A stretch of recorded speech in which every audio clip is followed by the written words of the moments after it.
இந்திய துணைக்கட்சியினுடைய நாடாளுமன்ற பொதுத் தேர்தலில் தமிழகத்தில் அனைத்து இந்திய அண்ணா திராவிட முன்னேற்ற கழகத்தினுடைய தலைமையில் கூட்டணி அமைக்கப்பட்டு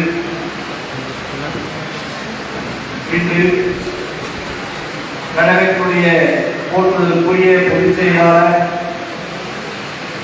எடப்பாடியார் அவர்கள் அறிவித்த கிருஷ்ணகிரி நாடாளுமன்ற வேட்பாளரை பருவூர் சட்டமன்ற தொகுதிக்கு அறிமுகப்படுத்தப்படுகின்ற இந்த நல்ல நிகழ்ச்சிக்கு தலைமை பொறுப்பை ஏற்றுக்கொள்வது மட்டுமல்லாமல் ஒரே நாள் குறுகிய காலத்தில் கழக நிர்வாகிகளோடு இணைந்து நிகழ்ச்சியை சிறப்பான முறையில் ஏற்பாடு செய்து நடத்தி கொண்டிருக்கின்ற ஆற்றமிக்க மாவட்ட கழக செயலாளர் முன்னாள் அமைச்சர் அன்பிற்கும் மாதத்திற்குரிய சகோதரர் பாலகிருஷ்ண ரெட்டி அவர்களே, எனக்கு முன்னால் இங்கே சுருக்கமாக வரவேற்புரை நிகழ்ச்சி அமர்ந்திருக்கின்ற பருவூர் சட்டமன்றத்தினுடைய முன்னாள் சட்டப்பேரவை உறுப்பினர், முன்னாள் மாவட்ட கழக செயலாளர், ஒன்றிய கழக செயலாளர் அன்பிற்குரிய சகோதரர் ராஜேந்திரன் அவர்களே, இந்த நிகழ்ச்சியில் எனக்கு முன்னாள் தகவல்களை வழங்கி வந்திருக்கின்ற கிருஷ்ணகிரி கிழக்கு மாவட்ட கழக செயலாளரும் முன்னாள் நாடாளுமன்ற உறுப்பினரும் முன்னாள் சட்டப்பேரவை உறுப்பினருமான அன்பிற்குரிய சகோதரர் அசோக்குமார் அவர்களே, இந்த நிகழ்ச்சிகளை பங்கு பெற்றிருக்கின்ற அனைத்து இந்திய அண்ணா திராவிட முன்னேற்ற கழகத்துடைய முன்னோடி முன்னாள் சட்டப்பேரவை உறுப்பினர் அன்பிற்கும் மரியாதைக்கும் பொறுத்தவருக்குரிய டாக்டர் சமரசன் அவர்களே, இந்த நிகழ்ச்சியை பங்கு பெற்றிருக்கின்ற தேசிய முற்போக்கு திராவிட கழகத்துடைய மாவட்ட செயலாளர் அன்பிற்குரிய சகோதரர் சீனிவாசன் அவர்களே, ஊத்தங்கரை சட்டப்பேரவை உறுப்பினர் அன்பிற்குரிய சகோதரர் பன்னீர்செல்வன் அவர்களே, முன்னாள் மாநிலங்களவை உறுப்பினர் அன்பிற்குரிய சகோதரர் திருமாவளவன் அவர்களே, காவிரி மற்றும் கிழக்கு ஒன்றிய கழக செயலாளரும் 21 பருவூர் சட்டமன்ற உறுப்பினர் வேட்பாளருமான அன்பிற்குரிய சகோதரர் கிருஷ்ணன் அவர்களே, மாவட்ட கழகத்துடைய துணைச் செயலாளர் அன்பிற்குரிய சகோதரர் பரன் அவர்களே, அன்பிற்குரிய சகோதரர் செல்லகிருஷ்ணன் அவர்களே, அண்ணா தொழிற்சங்கத்தின் செயலாளர் அன்பிற்குரிய சகோதரர் சீனிவாசன் அவர்களே, நிகழ்ச்சியை பங்கேற்றிருக்கின்ற முன்னாள் மாவட்ட கழக செயலாளர் அன்பிற்குரிய சகோதரர் ரவிசங்கர் அவர்களே,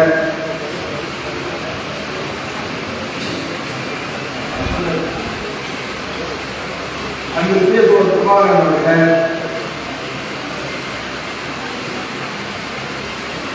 அம்மா பேரவையுடைய இணைச் செயலாளர் அன்பிற்குரிய சகோதரர் திருமாவளவன் அவர்களே, ஒன்றிய கழக துணைச் செயலாளர் அன்பிற்குரிய செல்வன் அவர்களே, ஒன்றிய குழுவுடைய பெருந்தலைவர் அன்பிற்குரிய சகோதரர் கோவிந்தராஜ் அவர்களே, ஆரோக்கிய மற்றும் ஒன்றிய பெருந்தலைவர் அன்பிற்குரிய சகோதரர் ரவி அவர்களே, தகவல் தொழில்நுட்பத்தினுடைய துணைச் செயலாளர் அன்பிற்குரிய சகோதரர் சுரேஷ் அவர்களே, ஒன்றிய கழக அமைச்சர் மாதப்பன் அவர்களே, பருவூர் தெற்கு ஒன்றிய கழகத்தின் செயலாளர் சீனிவாசன் அவர்களே, ஒன்றிய தகவல் தொழில்நுட்ப செயலாளர் அபிஷேக் அவர்களே, மாவட்ட விவசாய தலைவர் சசிகுமார் அவர்களே, ஒன்றிய கழக இணைச் செயலாளர் குலசுந்தரி சீனிவாசன் அவர்களே, ஒன்றிய கழக துணைச் செயலாளர் சிவகுமார் அவர்களே, மாவட்டத்தின் பல்வேறு நாடாளர் அவர்களே, அரசன் அவர்களே, கேட்டு முசான் அவர்களே, இன்னசன் அவர்களே, ஒன்றிய கழக வணக்கம் அவர்களே, ஒன்றிய கழக ஊராட்சி மன்ற தலைவர் அவர்களே, சக்தி சிவசங்கரன் அவர்களே, மேலாளர் அவர்களே, பிள்ளை ராஜா அவர்களே, அண்ணா அவர்களே, கேசி நாராயணன் அவர்களே,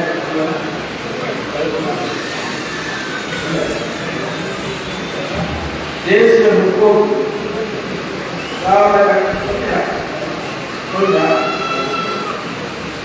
நல்ல நிகழ்ச்சியை பகிர்ந்திருக்கிற பொதுக்குழு உறுப்பினர் சசிகுமார் அவர்களே, மாவட்ட அம்மா கழக செயலாளர்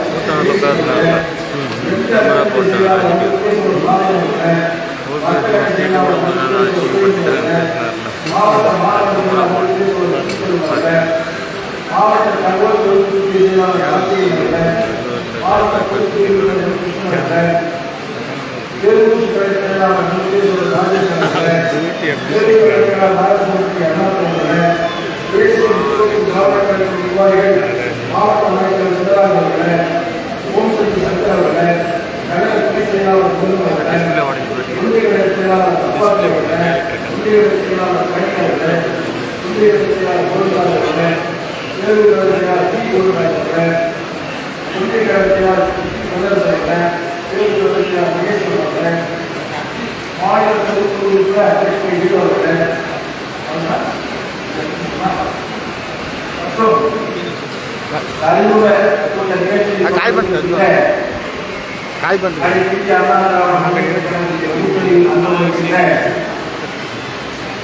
அனைத்து கட்சியுடைய மாவட்ட ஒன்றிய பேரூர் மற்றும் துணைக்கழக நிர்வாகிகள் மேடையில் இருக்கின்ற கழகத்துடைய முன்னணி தலைவர்களே முன்னாள் மரியாதைக்கு பொதுவுக்குரிய தலைவர்களே மற்றும் தாய்மார்களே அத்துறைக்கும்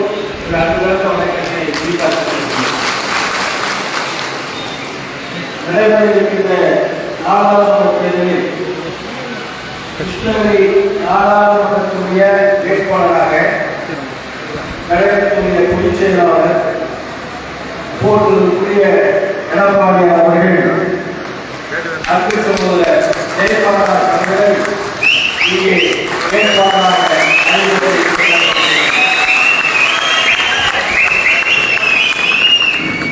உங்கள் நல்லாசியோடு கழகத்தினுடைய பொதுச் செயலாளர் அவர்கள் கிருஷ்ணகிரி நாடாளுமன்றத்திற்கு அன்புக்குரிய சகோதரர் ஜெயபிரகாஷ் அவர்கள் வேட்பாளராக நிறுத்தி வைக்கப்பட்டிருக்கிறார்.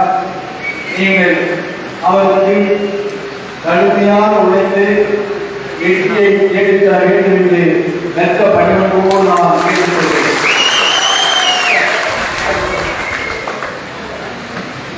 நம்முடைய வேட்பாளரை பற்றி முதலில் நான் உங்களுக்கு தெரியப்படுத்த வேண்டும்.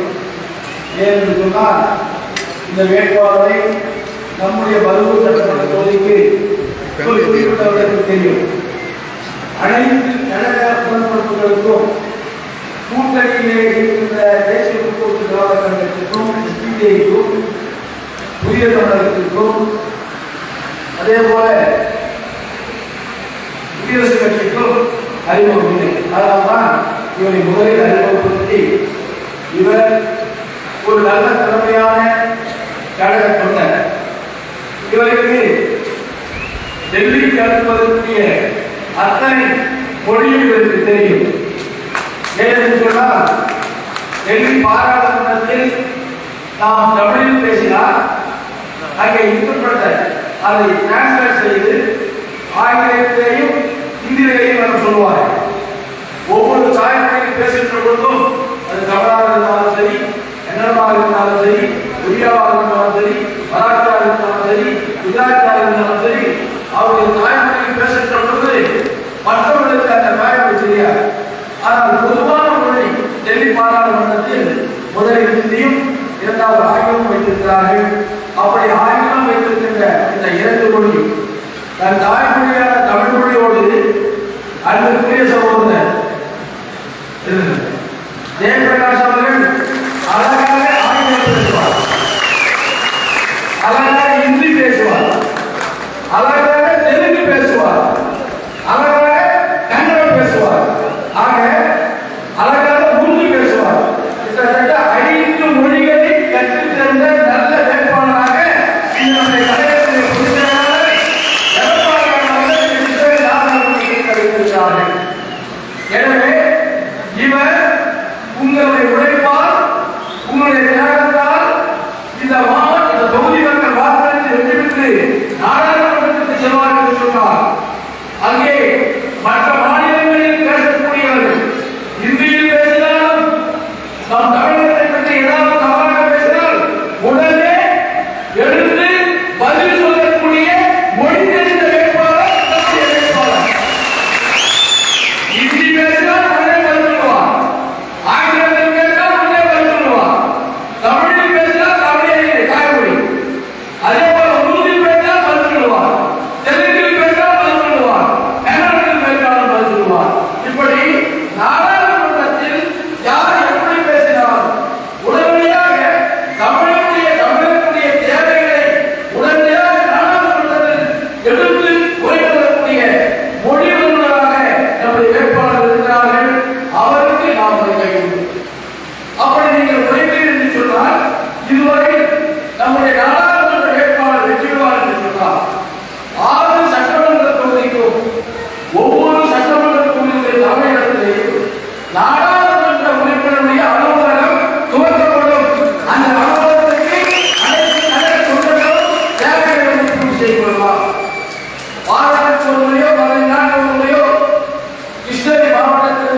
கடுமையாக உழைக்கக்கூடிய அண்ணா திராவிட முன்னேற்ற கழக ஒவ்வொரு தொண்டனும் உறுதியாக சென்று அவர்களுக்கு உங்களுடைய தேவையை அதே போல அந்த பகுதி அந்த மக்களுக்கு தேவையான தேவைகளை எடுத்துச் சொல்லி அதிகாரத்தில் எடுத்துச் சொல்லி நிறைவேற்றுவதற்குரிய நல்ல வாய்ப்பை நம்முடைய வேட்பாளர் உருவாக்கி கொடுப்பார். அப்படிப்பட்ட வேட்பாளரை நம்முடைய கழகத்திற்கு பொதுச்செயலாளர்கள் இங்கே நமக்கு கொடுத்திருக்கிறார்கள். நாம் இவரை வெற்றி செய்ய வேண்டும். பொதுவாக அனைத்து இந்திய அண்ணா திராவிட முன்னேற்ற கழகத்தினுடைய கோட்டை பருவூர் சட்டமன்ற தொகுதி மாற்று கருத்தை புரட்சித் தலைவி அம்மா அவர்கள் பொதுச் செயலாளர் பொறுப்பேற்று முதல் சட்டமன்ற தேர்தல் இருக்கின்ற பொழுது அவரை ஆய்வு செய்து எந்த தமிழகத்தில் எந்த மாவட்டத்தில் எந்த பகுதி மிகவும் பின்தங்கிய பகுதியாக இருக்கிறது, அந்த பகுதியில் நான் போட்டியிருக்கிறேன் என்று புரட்சித் தலைவர் அம்மா அவர்கள் ஆய்வு செய்வார்கள். அப்படி ஆய்வு செய்த பொழுது அவருக்கு கிடைத்த தகவலின்படி தமிழகத்தில் ஒன்றுபட்ட தருமபுரி மாவட்டத்தில் பருவூர் சட்டமன்ற தொகுதி யாராலும் கவனிக்கப்படாத மிகவும் பின்தங்கிய பகுதியாக இருப்பதை என்பதை உணர்ந்தவுடன் புரட்சித் தலைவர் அம்மா அவர்கள் நேரடியாக பருவூர் மக்களை முழுமையாக ஏற்றுக்கொண்டு பருவூர் மக்களுக்காக கொண்டு செல்வதற்காக 1998 பருவூர் சட்டமன்ற வேட்பாளராக புரட்சித் தலைவி அம்மா அவர்கள் வேட்புமனு தாக்கல் செய்தார்கள். அப்படி வேட்புமனை தாக்கல் செய்த புரட்சித் தலைவி அம்மா அவர்கள் உங்கள் அன்போடும் ஆசையோடும் இங்கே இருக்கின்ற அன்பு சகோதரர் கணக்கு கொடுங்க.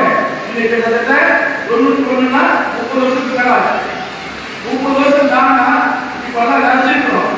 நரச்ச தலைமையாக 30 வயசு 28 வயசு 27 வயசு இப்படி இளம் வீரர்களாக இருந்த நீங்கள் புரட்சித் தலைவி அம்மா அவர்களுக்காக கடுமையாக உழைத்து தமிழகத்தில் மிகப்பெரிய வெற்றியை தெரிவித்தது இந்த தமிழகத்தினுடைய முதலமைச்சராக புரட்சித் தலைவி அம்மா அவர்களை அரியணையேற்றிய தொகுதி பருவூர் சட்டமன்ற தொகுதி.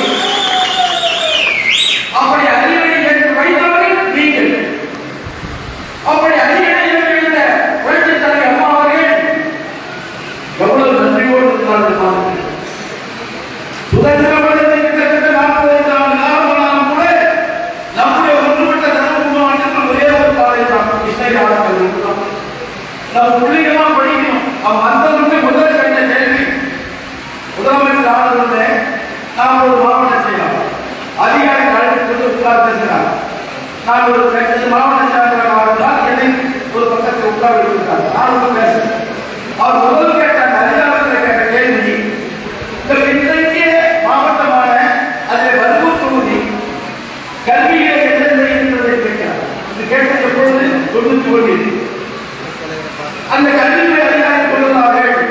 கல்வியிலே கடைசி 3வது இருக்கின்ற மாநிலத்திலேயே கடைசி 3வது இந்த மாவட்டம் இருக்கிறது. கல்வியில் அவ்வளவு பின்னணி இருக்கிறது என்று சொன்னவர்களே உடனடியாக அதிகாரி அழைத்து எவ்வளவு ஆக்கப்பள்ளியில் இருக்கிறது, எவ்வளவு நடுநிலை பள்ளியில் இருக்கிறது, எவ்வளவு உயர்நிலை பள்ளியில் இருக்கிறது, எவ்வளவு மேல்நிலை பள்ளியில் இருக்கிறது என்று கேட்டார். அவர்கள் கணக்கு கொடுத்தார்கள். அந்த கணக்கை வைத்துக் கொண்டு எவ்வளவு மாணவர்கள் படிக்கிறார்கள் ஒட்டுமொத்தமாக தருமபுரி மாவட்டத்தில் குறிப்பாக பருவூர் இருக்கின்ற பொழுது அதற்கு கொடுத்தவுடனேயே உடனடியாக 91 ஆரம்ப பள்ளிகளை கூடுதலாக அன்றையை உருவாக்கி கொடுத்தவர் புரட்சித் தலைவி அம்மா அவர்கள். நடுநிலை பள்ளிகளை உயர்நிலை பள்ளிகளை மேல்நிலை பள்ளிகளை ஆகவே கூடுதலாக புதிய புதிய பள்ளிகளை உருவாக்கி கொடுத்ததோடு மட்டுமல்லாமல் இந்த குழந்தைகள் உயர்கல்வி படிக்க வேண்டும் என்பதற்காக காங்கிரஸ் ஆட்சி காலத்தில் ஒரே ஒரு கல்லூரி நிலையை மாற்றி தன்னுடைய சொந்த பகுதி தனது வாக்களித்த மக்களுடைய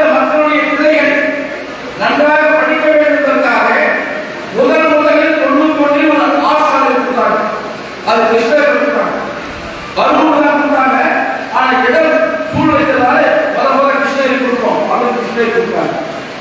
ஒரே வருஷத்துல தன்னுடைய தொகுதிக்குள்ளே வந்து நினைச்சாங்க அம்மா, தன்னுடைய தொகுதிக்குள்ளே அந்த காலேஜ் வரணும். என்ன முன்சாமி கிருஷ்ணகிரி போட்டு அந்த காலேஜ் இன்னொரு ஆர்ட்ஸ் காலேஜ் பருவத்துக்குள்ளே வரணும் சொன்னாங்க. உடனே ஒரு 10 ஏக்கர் வாங்கினாங்க. உடனே பெண்கள் அரசு கலைக்கல்லூரியில பருவூர் தொகுதிக்குள்ளே ஒரு காலேஜ் கொடுத்தாங்க. எவ்வளவு மாசமா இருந்தாங்க. அதோட இல்ல, சரி எஜினியரிங் காலேஜ் இல்ல, ஒட்டுமொத்தமாக டிஸ்ட்ரிக்ட் இல்ல கொடுத்தாங்க. பார்த்தாங்க எங்கேயும் கொடுக்கல, பருவூர் தான் பருவூர் தான் கொடுப்பேன். பருவூர் அரசு பொறியியல் கல்லூரியே பருவூர்ல கொடுத்தாங்க. எந்த முதலமைச்சர் செஞ்சாங்க? பேசுறாங்க, அது செஞ்ச இதை செஞ்சாங்க. நம்ம பிள்ளைகள் படிக்கிறதுக்காக உயர்கல்வி படிச்சு நல்ல வேலை பார்த்துக்காக இந்த மாதிரி திட்டங்களை கொண்டு வர வேண்டும். அதே மாதிரி பாலிடெக்னிக் நம்ம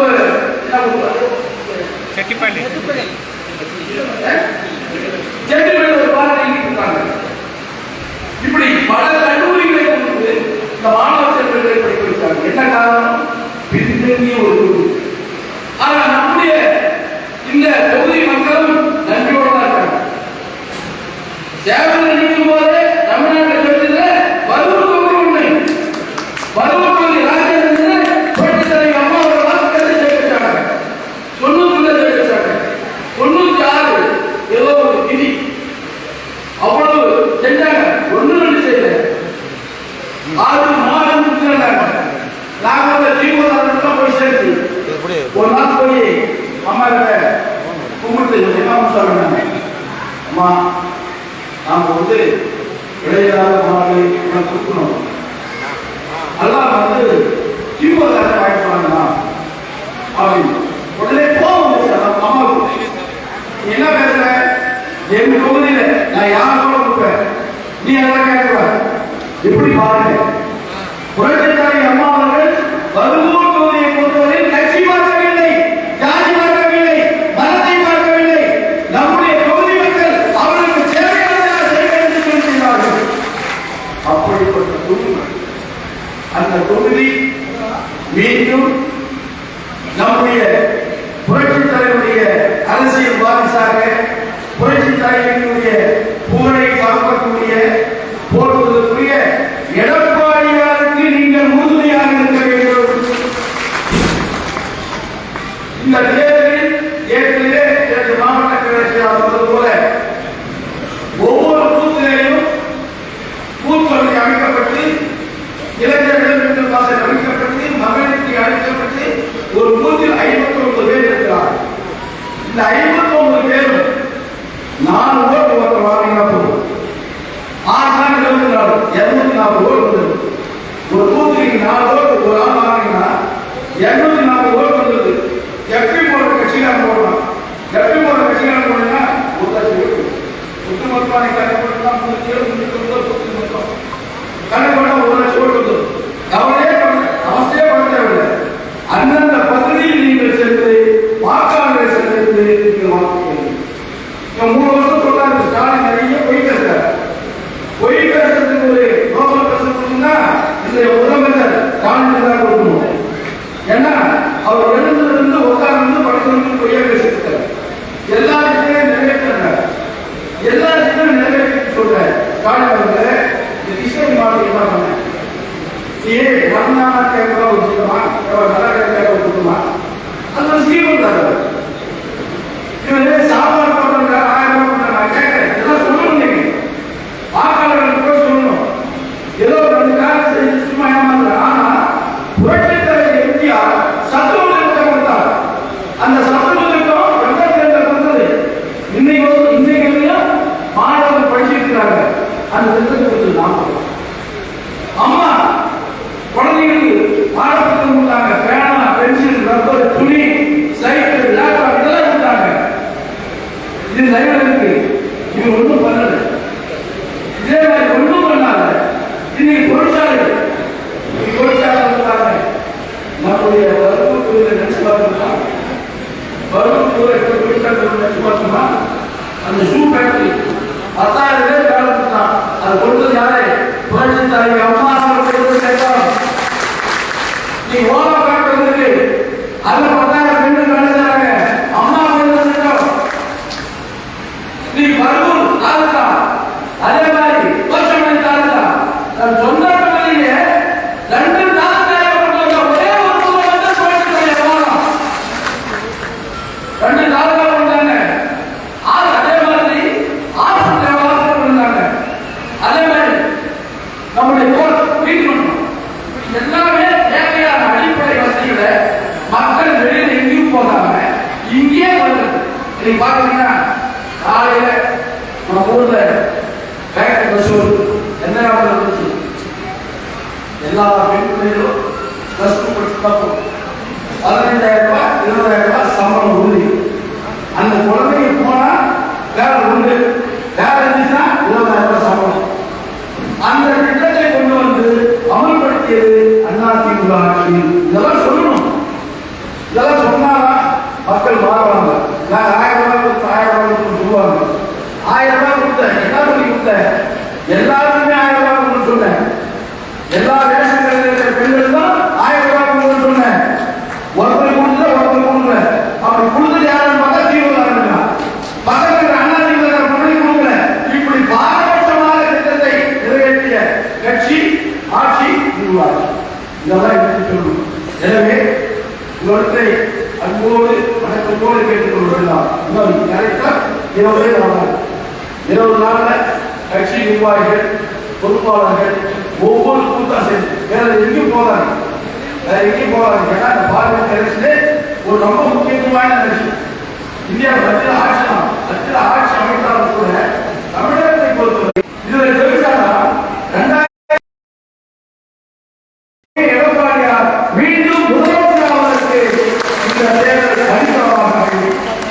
எனவே இங்கே வந்திருக்கின்ற கழக பொறுப்பாளர்கள், நிர்வாகிகள், தொண்டர்கள், கல்வியாளர் மையங்கள் உழைத்து வெற்றி தேர்ந்தார்கள்.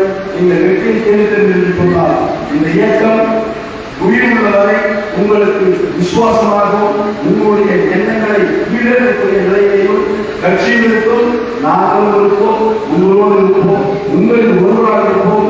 அதே போல நம்முடைய வேட்பாளர் உங்களோடு இருப்பார், உங்களில் ஒருவராக இருப்பார், உங்களுடைய தேவைகளை பூர்த்தி செய்வார். எப்பொழுது வேண்டுமானாலும் பேசலாம், எப்பொழுது வேண்டுமானாலும் பார்க்கலாம். அப்படிப்பட்ட ஒரு நல்ல எளிய மனிதரை நம்முடைய பொதுச்செயலாளர் அவர்கள் அறிவிக்கிறார்கள். அவருக்கு ஒதுக்கப்பட்ட சின்னமான இரட்டை சின்னத்திலே வாக்குகளை பெற்று வெற்றி பெற்று